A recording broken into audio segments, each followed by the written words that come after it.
வணக்கம். நீலமலை தொலைக்காட்சியின் நகர்வள பகுதி. இன்றைக்கு நாம் வந்திருக்கக்கூடிய இடம் கூடலூர் தேவர் சோலை சாலை 1வது மைல் என்ற பகுதியிலே அமைந்திருக்கின்ற தமிழ் கடவுளாம் அழகு முருகனுடைய ஆலயம்.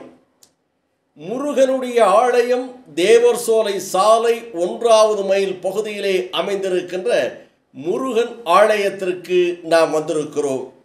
நம்மை அழைத்தது வாஸ்து சாஸ்திரம் பார்க்கக்கூடிய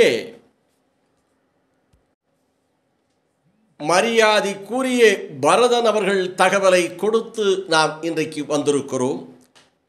இந்த ஆலயத்தினுடைய கும்பாபிஷேகம், சிறப்பு நிகழ்ச்சி, ஆராதனை, சிறப்பு பூஜைகள் எல்லாம் நடைபெறுவது 11/4/2025 வெள்ளிக்கிழமை அன்று நடைபெறும் என்று தெரிவித்தார் பரதன் அவர்கள்.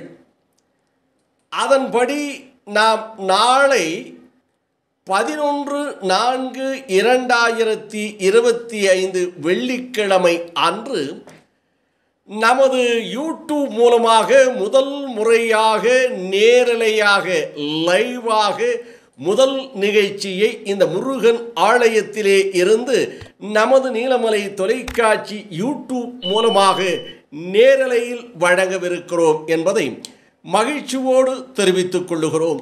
இந்த நிகழ்ச்சியை இந்த முருகன் அருளால் நமது நேரலை சிறப்பான முறையில் அமைந்து மக்களுடைய ஆதரவை பெறுவதோடு நீலமலை தொலைக்காட்சி நேயர்களுக்கும் இந்த நிகழ்ச்சி சீரான முறையில் சிறப்பான முறையில் சென்றடைய வேண்டும் என்று நாம் எண்ணுகிறோம். முருகனிடத்திலே வேண்டுகிறோம். இந்த நிகழ்ச்சியை தந்து உதவியே நமது வாஸ்து சாஸ்திரத்தினுடைய மேதையாக இன்றைக்கு கூடலூர் பகுதியிலே சிறப்போடு வாஸ்து சாஸ்திரங்களை சிறந்த முறையில் செய்து வருகின்ற திரு பரதன் அவர்களுடைய வேண்டுகோளுக்கு இணங்க இந்த நிகழ்ச்சியை நமது நேரலையில் செய்கிறோம். இந்த நேரலையில் செய்வதற்கு நமது செய்தியாளர், ஒளிப்பதிவாளர், எடிட்டர் திரு பிரசாத் அவர்களும், நமது ஒளிப்பதிவாளர் நீலமலை ராஜா அவர்களும் மற்றும் கொலப்பள்ளி செல்வம் போன்றவர்களெல்லாம் இதற்கான உதவிகளை செய்திருக்கிறார்கள். செய்வதற்காக நாளை வருகை இருக்கிறார்கள் என்று சொல்லி இந்த நிகழ்ச்சி நமது நீலமலை தொலைக்காட்சி நாளை பாருங்கள் 11/4/2025 வெள்ளிக்கிழமை அன்று காலை 8 மணிக்கு நேரலையில் நீலமலை தொலைக்காட்சி யூடியூபிலும் நீலமலை தொலைக்காட்சியிலும் நேரலையாக லைவாக நாம் செய்யவிருக்கிறோம் என்பதை மகிழ்ச்சியோடு தெரிவித்துக் கொள்ளுகிறோம்.